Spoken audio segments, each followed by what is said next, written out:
Bismillahirrahmanirrahim. Dear students, now we will solve numerical 2, that is taken from chapter number 2 vectors and equilibrium.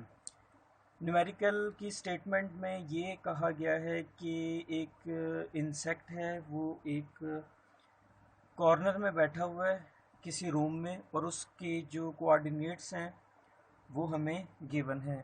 यानी कि हमारे पास है numerical number 2, numerical number 2 हम solve कर रहे हैं। इसमें हम देखते हैं कि स्टूडेंट्स जहाँ पर हमारे पास जो इंसेक्ट बैठा हुआ है उस पॉइंट को हम पी कह लेते हैं, पी। और पी के जो कोऑर्डिनेट गिवन हैं आपको बुक में, दैट इज 2, 1 एंड 0। कोऑर्डिनेट्स हम उन पॉइंट्स को कहा करते हैं, उन नंबर्स को कहा करते हैं जो बेसिकली किसी चीज़ का एड्रेस हुआ करता है।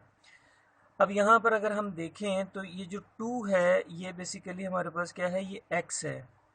और इसी तरह जो 1 है ये हमारे पास y है। और जो 0 है ये हमारे पास z के इक्वल है। यानी कि 3 कोऑर्डिनेट्स हमें गिवन है। और जो दूसरा पॉइंट होगा बेटा वो हमारे पास होगा ओरिजिन। ओरिजिन के जो कोऑर्डिनेट्स हुआ करते हैं वो होते हैं 0, 0 एंड 0। ये हमारे पास कोऑर्डिनेट्स हो गए हैं ओरिजिन के और ये हमारे पास इंसेक्ट के। ठीक है, अब हमने क्या करना है कि डिस्टेंस निकालना है इंसेक्ट का इस ओरिजिन से। तो इसके लिए हमारे पास जो है इसी तरह ये हमारे पास क्या होगा बेटा, x, the other one is y, the third one is z। ये हमारे पास एक्सिस है। तो अब हमारे पास यहाँ पर हम अप्लाई करेंगे बेटा distance formula, and distance formula is O और P। दो पॉइंट्स होते हैं जिनके दरमियान हमने डिस्टेंस निकालना होता है। एक पॉइंट O है जो कि ओरिजिन के तौर पर काम कर रहा है और दूसरा पॉइंट P है। डिस्टेंस फार्मूला हुआ करता है हमारे पास student x2 minus x1 whole square plus y2 minus y1 whole square.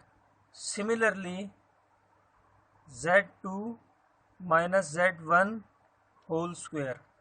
अच्छा, इससे कोई फ़र्क नहीं पड़ता कि अगर आप x2 माइनस x1 करें या x1 माइनस x2 करें, आप इसी फार्मूले को इस तरीके से भी लिख सकते हैं। आप इसे x1 माइनस x2 भी कर सकते हैं, इससे कोई फ़र्क नहीं पड़ेगा क्योंकि स्क्वायर है। तो स्क्वायर में अगर कोई आंसर नेगेटिव भी आता है तो वो उसे पॉजिटिव बना देता है बेटा। तो इसी तरह आप इसे z1 माइनस z2 भी लिख सकते हैं। अब जब ये आपके पास हो गया है तो इसमें से आप इसे x1 y1 z1 कह दें या इसे कह दें, क्योंकि कोई फ़र्क नहीं पड़ रहा। तो हम जो है चलें ओरिजिन वाले को हम कह देते हैं बेटा x1 y1 z1। और ये जो हमारा पास पॉइंट है इसको हम कह देते हैं x2 y2 और ये z2। ये जो हमारे पास कोऑर्डिनेट्स निकल आए हैं तो इसमें हम जब इसे पुट करेंगे तो हमारे पास बन जाएगा what is x2, x2 is 2 minus x1 0 whole square plus what is y2 1 minus y1 0 whole square plus z2 0 and x2 भी z1 भी 0 होल स्क्वायर आ गया। तो अब अगर हम देखें तो हम जो है वो इनका स्क्वायर ओपन करेंगे तो इस जगह 2 स्क्वायर प्लस 1 स्क्वायर प्लस ये तो है ही 0, तो ये बन जाएगा आपके पास इक्वल टू अंडर रूट 5। जब इक्वल टू अंडर रूट 5 बन जाएगा that will be equal to 2.2 metre. तो ये बेसिकली हमारे पास डिस्टेंस है एक इंसेक्ट और एक उसमें ओरिजिन में। ये मीटर हमने इसीलिए लगाया है कि हमें क्वेश्चन में गिवन है कि मीटर यूनिट है डिस्टेंस का इस न्यूमेरिकल में। तो यहाँ पर ये वो पॉइंट है जहाँ पर इंसेक्ट बैठा हुआ है और ये वो ओरिजिन है। इस ओरिजिन से इस पॉइंट तक का हमने डिस्टेंस निकालना और ये डिस्टेंस फार्मूला आपके पास हुआ करता है। इसी तरह अगर हम अब बात करते हैं न्यूमेरिकल नंबर 3 की। न्यूमेरिकल नंबर 3 में बेटा आपको गिवन है एक मैग्नीट्यूड ए एंड बी की डॉट की मैग्नीट्यूड गिवन है। ए एंड बी इनकी बेटा मैग्नीट्यूड हुआ करती है A and B, that is a vector, B vector और cos of theta is equal to जो हमें गिवन है दैट इज 6√3, ये हमें गिवन है।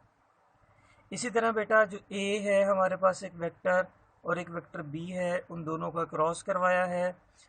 अब वो जो क्रॉस होता है वो होता है A B sine of theta, साथ में एक डायरेक्शन भी आती है, लेकिन हम इसे कंसीडर नहीं करेंगे क्योंकि हमें सिर्फ मैग्नीट्यूड चाहिए। This is magnitude and this is direction, क्योंकि हमें पता है कि वेक्टर आता है एक जवाब, जब हम दो वेक्टर्स को क्रॉस मल्टीप्लाई करते हैं तो उनके जवाब में एक वेक्टर आता है। तो वेक्टर में हमारे पास मैग्नीट्यूड भी होती है और डायरेक्शन भी होती है, लेकिन हम इस डायरेक्शन को कंसीडर नहीं करेंगे, सिर्फ मैग्नीट्यूड को कंसीडर करेंगे, और वो मैग्नीट्यूड गिवन है बेटा हमारे पास 6। हमने फाइंड क्या करना है, हमने फाइंड करना है थीटा, हमने एंगल फाइंड करना है। एंगल किस किस के दरमियान में, between A and B, between vector A and vector B के दरमियान हमने एक एंगल कैलकुलेट करना है। जब हम एंगल कैलकुलेट करेंगे तो हम जो है वो इन दोनों को डिवाइड कर देंगे। इसे आप इक्वेशन 2 कह दें, इसे आप इक्वेशन 1 कह दें। अब आप 1 को ऊपर रखें और डिवाइड कर दें इक्वेशन 2 से। तो जब आपके पास 1 आ जाएगी, सिर्फ मैग्नीट्यूड लेनी है इसकी, तो A B sine of theta divided by A B cos of theta, A B cos of theta. तो बेटा आप अगर देखें तो ए बी से ए बी जो है वो कैंसिल हो जाएगा हमारे पास, और वो कैंसिल होने के बाद हमारे पास ये बच जाएगा साइन वाले की वैल्यू क्या है 6 और दूसरे कॉस वाले की क्या है 6√3। तो 6 से 6 कैंसिल हो जाएगा। साइन ओवर कॉस हमारे पास हुआ करता है tan theta, and tan theta is equal to 1/√3। तो यहाँ से हम अगर इन्वर्स ले लेंगे इसका, tan इन्वर्स 1/√3, और ये थीटा हमारे पास जो निकल कर आएगा हो जाएगा 30 degree angle between A and B. ठीक है, तो हमने देखा कि इस तरीके से हम ये सॉल्व कर सकते हैं। तो ये न्यूमेरिकल 2 एंड 3 चैप्टर नंबर 2 से था। मैं उम्मीद करता हूँ आपको समझ आ गई होगी। अगर फिर भी कोई क्वेश्चन है तो आप नीचे कमेंट में पूछ सकते हैं। थैंक यू, अल्लाह हाफिज़।